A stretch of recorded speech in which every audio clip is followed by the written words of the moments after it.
Hi, in this example, we're going to look at stress strain. So this is titanium alloy, and they give us this shear modulus, shear stress strain relationship. So we have this tau here, and we have this gamma shear strain. And remember, we're talking about for shear, tau and the gamma, they also follow the same type of trend as the normal stress and strain relationship, even though they have a different value, but the trend looks similar. So then we need to find a few things, determine the shear modulus G. Shear modulus G is in that elastic region, it's that slope.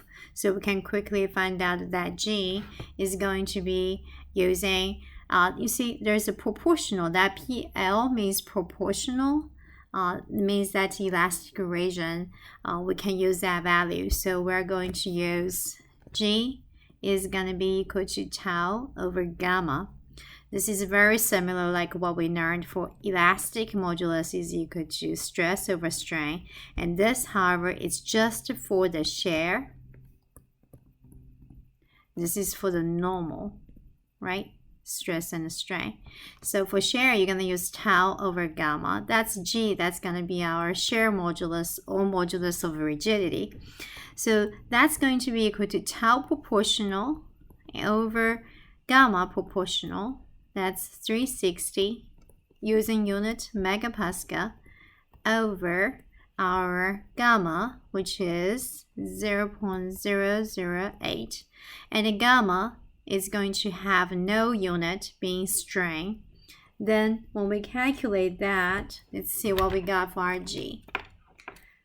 360 divided by 0.008. That gives us 45,000 megapascal. Change that to giga, that's 45 gigapascal. That's our G, shear modulus. So we take care of that one. Then continue to determine the proportional limit. Proportional limit, which is this shear stress proportional limit. We already know directly that's 360. So that's the second thing we take care of, proportional limit. And what is ultimate shear stress? That's going to be the highest point on this shear stress strain curve, which happening at B. Then correspondingly, that's going to be our tau u. U indicate the ultimate. So that's going to be shear stress, tau, ultimate. That's going to be equal to 504 megapascal. Okay, so that's also down. Then we want to determine the maximum distance D on the top, which is this value, on the top of material could be displaced horizontally if this behaves elastically with this shear force. And so they want us to find the D and also find the V. Then how do we solve that? Then first we're going to thinking about, look at this graph, reminds us the shear strain, right? For shear strain, our gamma, we have several definitions. Remember, we have pi over 2 minus the final angle in radians, or we can use the tangent of that angle because we proved when the angle is so small, the tangent of that angle is equal to the angle itself in radians. And so in that situation, we can use that. So it's going to be over opposite over adjacent. Adjacent is going to be this 500, right? Because this gamma is going to be equal to D over 50. So review on shear strain. Okay, so now let's think about it. Do we know they want us to find this maximum value, which means it's going to be at proportional limit. Proportional limit is the end of the elastic region. So our gamma here is equal to 0.008. So knowing that, we can go ahead and find our D maximum value. So it's 50 times 0.008, and remember this 50 is in unit of millimeter. That will give us maximum in unit of millimeter, and after calculation you will get 0.4, right? That's going to be the maximum shifting on the top of this block, 0.4 millimeter. However, they ask one last question. What's going to be corresponding shear force right here, V? Now we're going to use Hooke's law.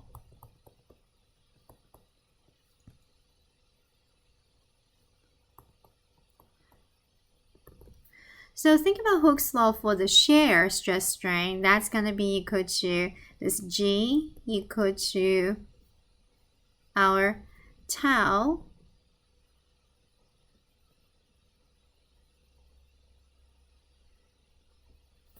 over gamma. Now, actually, do we need to figure out this tau? Do we know this already? Our G, we calculated it right here, and our gamma is also known because this is at a maximum proportional limit. So if it's at maximum proportional limit, you actually know this tau is going to be the proportional limit. So you don't need to go ahead and solve this. You know, that's optional. You can just directly know. No need for the Hooke's law. You know, proportional shear strain at a time, at a maximum point, maximum elastic point, that's going to be 360 megapascal. Knowing that, so that's, you know, because that's when you have the shift on the top of the block to be the maximum. It's when it's at proportional. In that situation, they want to find the shear force, right? So we're going to think about tau shear stress is going to be our shear force over area, and this area is going to be the force parallel to, so it's basically this entire area. Do we know this block entire area, which is right here, right? Let me make a color that's, I can already, yeah, it's this surface where this shear force applied on. So it's 75 by 100. So it's 75 by 100. That gives us millimeter square. And that's the V we're solving. And the tau, we do know it's 360 megapascal. So now we can find our V. So 360 megapascal times 75 times 100 millimeter square.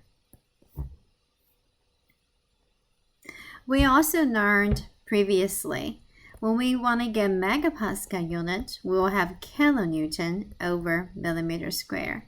So when you have megapascal and millimeter square, you know you will get unit of kilonewton. And, oh, I made a mistake. Megapascal is Newton per millimeter square. Okay, sorry about that. So megapascal per millimeter square is going to give us the unit of Newton. So when we put all those in, so it's basically 360